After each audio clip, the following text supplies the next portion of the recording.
Ok, pessoal, vamos dar continuidade no nosso curso de questões. Vamos dar continuidade aqui respondendo o nosso caderno de treino. Espero que, sinceramente, esteja sendo bastante proveitoso para você. A gente tem se esforçado para elaborar esse material de alta qualidade, ao tempo em que a gente tem também trabalhado as questões principais aqui no curso, certo? Lembrando que o caderno tem 200 questões. Eu estou trabalhando com você aqui as questões principais, mas isso não furta você da sua responsabilidade, usar o termo até técnico, né, jurídico, de furtar. Não furta você da sua responsabilidade de responder todas as 200 questões, porque somente respondendo essas 200 questões que você vai adquirir musculatura suficiente, certo? Para chegar na sua prova consciente, com confiança, sobretudo, de que gabaritando o estatuto e LOB você vai garantir a sua aprovação, tá certo? Vamos lá, deixa eu abrir aqui pra gente. Ok, vamos começar aqui pela questão 53. A questão 53 pergunta pra gente que, de acordo com o artigo 60 do Estatuto, para que serve a sindicância? Eu preciso que você, então, agora compreenda, a gente já conversou um pouco sobre isso, sobre os processos disciplinares da PMBA. A gente viu que tem sindicância, PAD e PDS, ok? Grava isso aí. Se sua prova vier perguntando quais são os processos disciplinares da PMBA, você não vai errar. Sindicância, anota, né? Eu sempre comento de anotar, volto a falar, é uma técnica de estudo muito eficiente para mim, espero que seja para você também. Anotando as coisas. Processos disciplinares na PMBA, sindicância, PDS e PAD, tá certo? Aí o artigo 53 pergunta para a gente o seguinte: para que serve a sindicância? Qual é a finalidade da sindicância? É o artigo 60 que vai dizer para a gente qual é essa finalidade.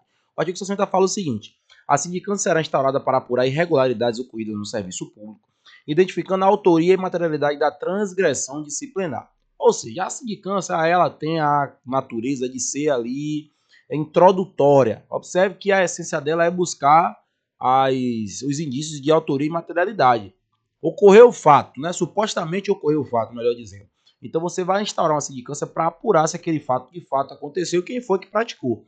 A sindicância tem essa natureza bastante introdutória, diferente dos outros processos disciplinares, e é justamente essa natureza introdutória que diz para a gente o seguinte: a sindicância ela pode resultar na forma do parágrafo 60 do artigo 60 do nosso estatuto. A sindicância pode resultar em arquivamento do procedimento, certo? A sindicância pode resultar em instauração do processo disciplinar sumário, instauração do processo administrativo disciplinar, instauração do inquérito policial militar e encaminhamento ao Ministério Público quando resultar provado o cumprimento de ilícito penal de competência da Justiça Comum. Então a sindicância, anote aí, ela pode resultar em arquivamento do procedimento, instauração de PDS, instauração de PAD, instauração de IPM e encaminhamento para o Ministério Público nas causas onde ficar constatada a ocorrência de crime da competência da Justiça Comum. O que eu quero chamar a atenção para você, para a sua prova, presta atenção aqui agora. Da sindicância não pode resultar punição, certo? Não pode resultar punição. De todos os três processos disciplinares previstos no nosso estatuto, PDS, PAD e sindicância é o único que absolutamente não pode resultar em punição para o acusado, o sindicado, certo? Ele vai ter ali arquivado PDS, PAD, abertura de PDS, PAD e PM, ou encaminhamento ao Ministério Público, mas punição diretamente não pode, ok? Vamos responder a questão 53. Para que serve a sindicância? A alternativa A, para aplicar penalidades diretamente ao policial militar. Errado. Eu acabei de dizer a você, sindicância não pode, certo? Em hipótese alguma, resultar em aplicação de penalidade. Alternativa B, para investigar irregularidades ocorridas no serviço e identificar a autoria e materialidade de transgressão. Olha, a natureza da sindicância é essa: investigar irregularidades, certo? No serviço público e identificar a autoria e materialidade da transgressão. Agimos já o nosso gabarito. Vamos ler as outras questões só para título de conhecimento. Para arquivar a sindicância, né, serviria para arquivar os procedimentos disciplinares sem a devida investigação. Errado. Pelo contrário, a sindicância ela se destina justamente a averiguar a existência através da identificação da materialidade da transgressão e quem foi que cometeu através da investigação, ou melhor, da apuração sobre a autoria daquela transgressão. Alternativa D, para instaurar processo disciplinar sumário sem necessidade de sindicância. Errado. Está errado. A sindicância serve também para instaurar PDS, caso assim seja necessário, mas não só, né? PAD também, a IPM, acabei de te dizer, e o próprio arquivamento. Alternativa ECO, para julgar casos de ilícito penal, não. A sindicância se destina tão somente a casos de transgressão disciplinar, dentro da esfera de responsabilidade administrativa do policial militar. A questão 54 pergunta para a gente qual é, certo, o prazo máximo para a conclusão da sindicância. Eu sei que gravar prazo é horrível, pessoal. Você tem muito prazo para gravar. Eu sei que você está gravando pena Infelizmente a banca, né, ela tem esse perfil aí de cobrar pena, algo que não é muito saudável, eu particularmente não considero saudável para o concurseiro. Mas aqui eu preciso da sua atenção para você gravar esse prazo, os prazos dos processos disciplinares. E o prazo da sindicância está escrito lá no parágrafo 2º, dizendo o seguinte: o prazo para a conclusão da sindicância não excederá 30 dias, podendo ser prorrogado por metade desse período a critério da autoridade competente. Então, observe, prazo da conclusão da sindicância, prazo inicial 30 dias, podendo ser prorrogado por mais 15. Observe que o prazo é 30 dias, podendo ser prorrogado por mais 15. O prazo não é 45 dias, tá certo? Não são 45 dias, né? Para usar o português mais correto. O prazo é 30 mais 15. Se sua prova vier perguntando 30 mais 15, você vai acertar. Sobre isso, inclusive, é o que pergunta a questão 54 ao dizer, né, ao perguntar qual é o prazo máximo para a conclusão. Alternativa A, 15 dias sem possibilidade de prorrogação, está errado. Alternativa B, 30 dias, podendo ser prorrogado por mais 30 dias, está errado. Alternativa C, 60 dias sem possibilidade de prorrogação, está errado. Alternativa D, 45 dias sem possibilidade de prorrogação, está errado. Observe, não é 45 dias, é 30 mais 15. Alternativa E, 30 dias podem ser prorrogados por mais 15 dias, é o nosso gabarito. Ok? Tranquilo? Do parágrafo 6º, ou melhor, do artigo 60, eu ainda preciso trazer para você o parágrafo 3º e o parágrafo 4º, que trazem a natureza, certo? A finalidade do PDS e do PAD. O parágrafo 3º diz para a gente que o processo disciplinar sumário destina-se à apuração de falta que, em tese, seja aplicada a pena de advertência e detenção. Olha aí. PDS se destina sempre, pessoal, sempre, à aplicação das sanções de advertência ou detenção, ok? Já o PAD, que é o processo administrativo disciplinar, disciplinado aqui pelo parágrafo 4º do artigo 60, ele fala o seguinte: o processo administrativo disciplinar será instaurado quando, em tese, sobre a falta se aplica a pena de demissão mediante a nomeação pela autoridade competente da comissão do processo administrativo disciplinar. Ou seja, PDS dele pode resultar arquivamento, claro, né? Advertência e detenção. PDS, escreve aí, não pode aplicar a sanção de demissão. A sanção de demissão só poderá ser aplicada somente pelo PAD, processo administrativo disciplinar, ok? Tranquilo? Vou te apresentar aqui, a partir do artigo 61, as fases do processo disciplinar. O artigo 61 diz pra gente que o processo disciplinar sumário, PDS, estou falando de fase agora do PDS, desenvolver-se-á com as seguintes fases. Primeira fase, publicação da portaria. Segunda fase, citação. Terceira fase, defesa inicial. Quarta fase, instrução. Quinta fase, defesa final. Sexta fase, relatório. Última fase, julgamento. Vamos lá? Anote aí. Publicação da portaria. Depois citação. Depois defesa inicial. Depois instrução. Depois defesa final. Relatório e julgamento. Ok? Então, a questão 55 pergunta pra gente: qual é a última fase do processo disciplinar sumário? Vamos responder de maneira categórica aqui. Julgamento. A última fase do processo disciplinar sumário é julgamento. E qual é a primeira fase do processo disciplinar sumário? Responde aí para mim. Publicação da portaria. É a primeira fase. Como a questão 55 pergunta qual é a última, a gente já vai marcar aqui diretamente julgamento. Publicação da portaria é a primeira, instrução é a primeira, segunda, terceira, a quarta, citação é a segunda, defesa inicial é a terceira. Ok? Aí você vai me perguntar: professor, com quanto tempo a gente pode, né, depois de instaurado o PDS, quanto tempo pode ocorrer essa apuração? Ó, que tranquilidade para a gente que é concurseiro. O estatuto, nesse sentido, colocou o mesmo prazo da sindicância para o PDS. Prazo de 30 dias, o parágrafo 2º fala isso para a gente, ó. O prazo para a conclusão do PDS será de 30 dias, prorrogado por metade desse período. Então, a mesma disciplina da sindicância, 30 dias, prorrogado por mais 15 dias. Mais uma vez, volto a falar, não confunda com 45 dias. São 30 dias, podendo ser prorrogados por mais 15 dias, ok? Então, quando a questão 56 pergunta para a gente quanto tempo pode durar o processo disciplinar sumário, de acordo com o estatuto, a gente já vai responder: 60 dias não, 45 dias não, é 30 mais 15, 90 dias não, 30 dias prorrogável por mais 15 dias, é o nosso gabarito, certo? A alternativa é 120 dias prorrogável por mais 60 dias, não está errado. Sindicância e PDS, mesmo lapso temporal para sua prorrogação, ou melhor, para sua apuração, 30 dias prorrogável por mais 15 dias, ok? Tranquilo? Bora lá?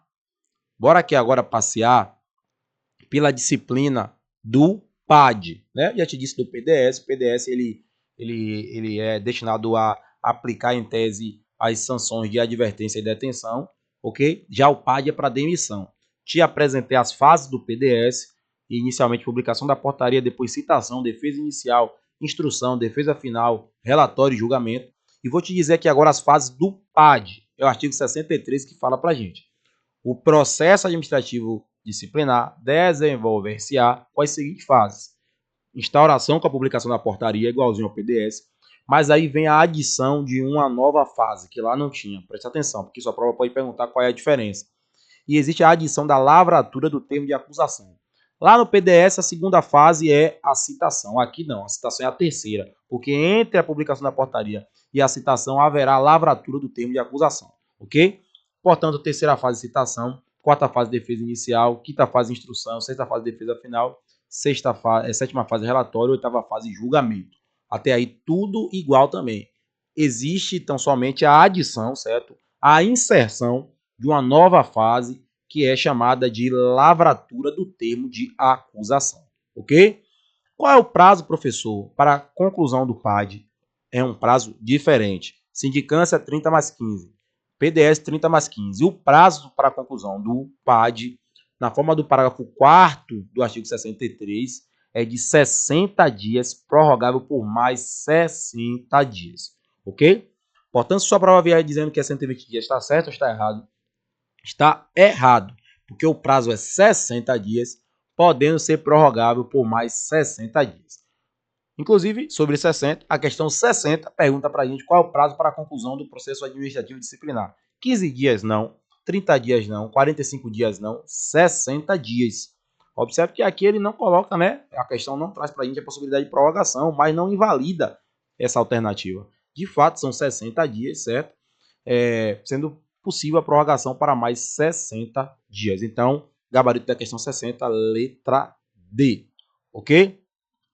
Vamos aqui agora responder a questão 69. Estou passando aqui para as questões mais pulsantes na sua prova, mas você tem um compromisso comigo, com o nosso curso, com a sua aprovação, de responder todas essas 200 questões. Ok? Destaco aqui na questão 69, a pergunta é a seguinte: conforme o estatuto, quem pode promover a defesa do acusado em um processo disciplinar? Quero destacar aqui para você, porque sua prova pode perguntar isso.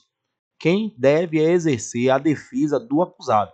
E o artigo 74, que vai dizer para a gente: a defesa do acusado será promovida sempre por advogado, por ele constituído, ou por defensor público ou dativo, que são advogados também, viu, pessoal? Defensor público, a defensoria pública, ou defensor dativo, né, que é um advogado ali ad hoc para aquela situação e etc., que é gratuito. O que eu quero chamar a atenção é que o estatuto expressamente coloca a figura do advogado como presença obrigatória em quaisquer dos processos disciplinares, ok? Então o advogado tem que estar presente, PDS, PAD, certo? E eu acho que 74 que diz isso. Então a defesa do acusado vai ser promovida por advogado, não pode ser por ele, não pode ser por um cônjuge, não pode ser pelo primo, tem que ser por advogado. Pode até ser por essas figuras, desde que sejam advogados. Então, a questão 69 pergunta quem pode promover a defesa. Aí a alternativa vai falar qualquer policial militar de hierarquia superior, não. O acusado apenas, sem necessidade de advogado, não. Qualquer cidadão que tenha conhecimento do caso, também não. Advogado constituído pelo acusado, esse é o gabarito. A alternativa é comandante da unidade, também não, obviamente que não. Sempre será por advogado, ok? Aqui nesse caso, advogado constituído pelo acusado, tá certo? Vamos agora responder aqui a questão 77. Questão 77 joga a gente lá para o finalzinho da parte que disciplina os processos disciplinares. E eu quero destacar, antes de dar a resposta à questão 77, o previsto no artigo 90, porque eu acho relevante também para você. O artigo 90 fala que o policial militar submetido a processo disciplinar só poderá ser exonerado a pedido ou passar voluntariamente para a reserva após a conclusão do processo e cumprida a penalidade, caso seja aplicada. O que é que eu quero dizer com isso? Se for instaurado um processo disciplinar contra o policial militar, ele não pode ir para a reserva, tampouco pode sair da PM por exoneração, né? Pedir para sair, não pode. Tem que esperar findar, terminar, haver ou não aplicação de penalidade. Ele tem que esperar a solução, o julgamento do processo disciplinar. Essa informação é relevante para você. Sua prova pode perguntar isso a você.